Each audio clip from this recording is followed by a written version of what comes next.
राधे राधे मित्रों आपका एक बार फिर से स्वागत है आपके अपने यूट्यूब चैनल MK प्रणा पर। दोस्तों, हमारी आज की कहानी बड़ी ही सुंदर, बड़ी ही प्यारी है, इसीलिए कहानी को अंत तक जरूर सुनिएगा।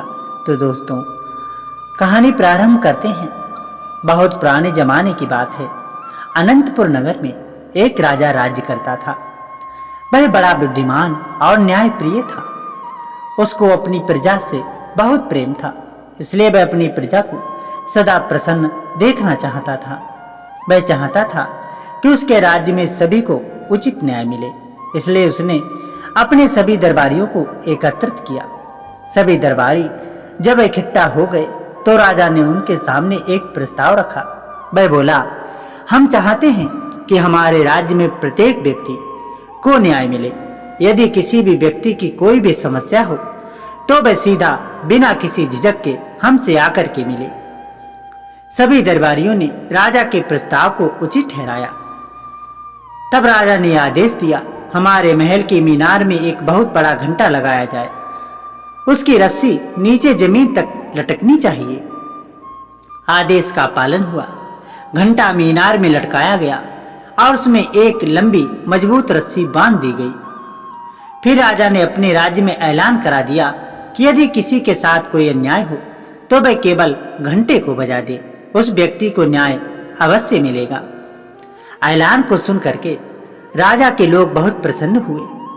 लोगों में चर्चाएं होने लगी, हमारा राजा बहुत अच्छा है, इतना अच्छा राजा किसी दूसरे राज्य में नहीं हो सकता।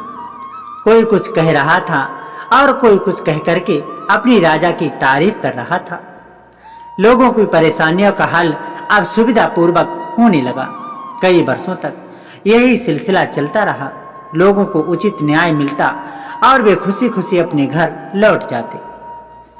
राजा भी अपने वचन का सच्चा साबित हो रहा था। उसने अपनी तरफ से पूरा प्रयत्न किया था अपनी प्रजा को उचित न्याय प्रदान करने का। राज्य की प्रजा आती, रस्सी खींचती और घंटा बजता। तुरंत कुछ समय बाद रस्सी काफी पुरानी होने के कारण कमजोर पड़ चुकी थी। एक दिन राजा ने रस्सी का निरीक्षण किया तो उसने पाया कि वास्तव में रस्सी की हालत इस समय बहुत कमजोर हो गई है। तब राजा ने अपने नौकरों से उस रस्सी को बदलने का आदेश दिया।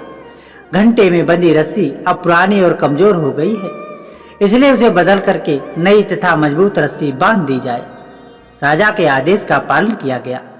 नई तथा मोटी और मजबूत रस्सी का प्रबंध किया गया, लेकिन ये नई रस्सी इतनी मजबूत और मोटी नहीं थी जितनी की पहले वाली थी। तब राजा के नौकरों ने दिमाग में एक युक्ति आई। उन्होंने सोचा कि क्यों ना वे उस रस्सी के स्थान पर मोटी सी अंगूर की बेल लटका दें। उनकी युक्ति नौकरों के कमांडर की समझ में आ गई, अतः उन्होंने एक लंबी मोटी और मजबूत अंगूर की बेल घंटे में बांध करके लटका दी। बेल काफी मजबूत और ताजी होने के कारण जल्दी उसमें से कोपले निकल आईं। ऊपर से नीचे तक वह हरी भरी हो गई। हरी भरी होने के कारण वह बेल बहुत सुंदर लगने लगी। उस राज्य में एक सैनिक रहता था। उसके पास अपना एक वृद्ध घोड़ा था।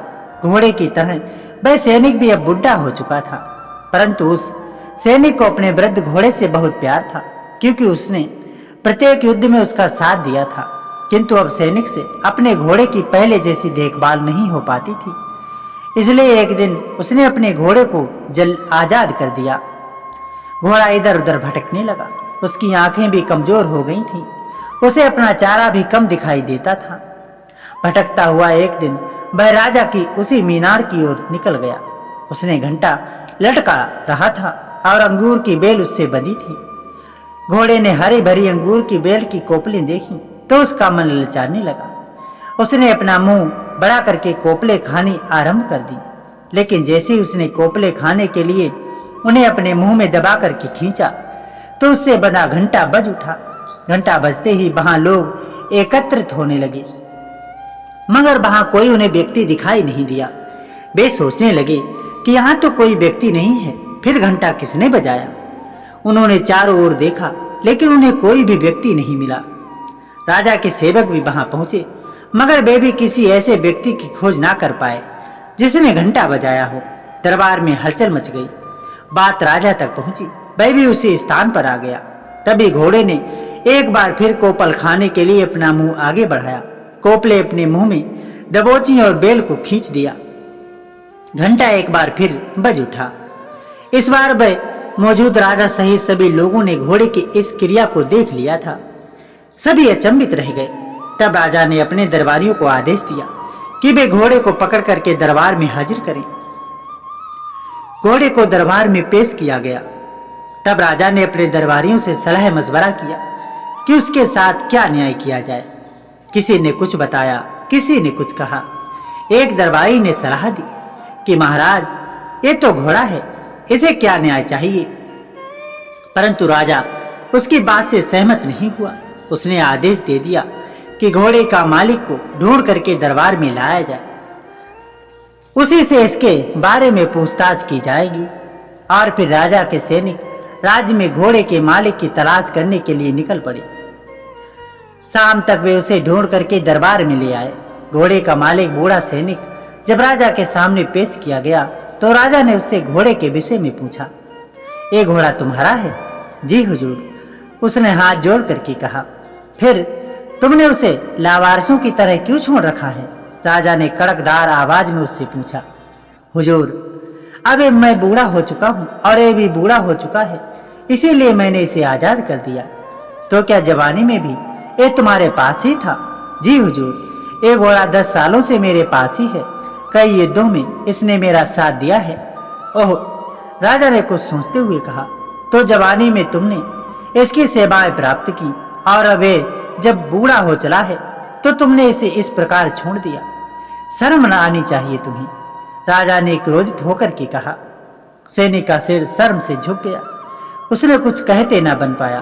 तब राजा ने आदेश दिया, इसे अपने घर ले जाओ और जिस प्रकार जवानी में तुम इसे चारा दिया करते थे उसी प्रकार अब भी इसकी सेवा करो। ये हमारे दरबार में न्याय मांगने के लिए आया था, इसलिए हमारा कर्तव्य है कि हम इस घोड़े को भी उसी प्रकार से न्याय प्रदान करें जिस प्रकार हम मनुष्यों को करते हैं। अलबत्ता उसकी देखभाल का खर्च राजकोष से तुम्हें हर माह प्राप्त होता रहेगा। राजा का न्याय सुनकर दरबार में मौजूद सभी व्यक्ति आश्चर्यचकित होकर के उनके मुख को देखने लगे। राजा का न्याय उसके राज्य के सभी प्राणियों के लिए बराबर था। मित्रों, इस कहानी से हमें यही शिक्षा मिलती है, पक्षी हो या पंछी, सभी दया के पात्र होते हैं। जो लोग पशुओं को बुढ़ा समझ करके आवारा छोड़ देते हैं वे प्रकृति के नियम का उल्लंघन करते हैं। पशु अपने युवा काल में आपका अच्छा साथ निभा रहा है, उसके बुढ़ापे में सेवा करना उसके मालिक का धर्म बन जाता है। मित्रों, आज की ये सुंदर सी कहानी आपको कैसी लगी हमें कमेंट बॉक्स में जरूर बताइएगा। आप किस तरह की कहानियां सुनना चाहते हैं वो भी हमें कमेंट बॉक्स में जरूर बताएं।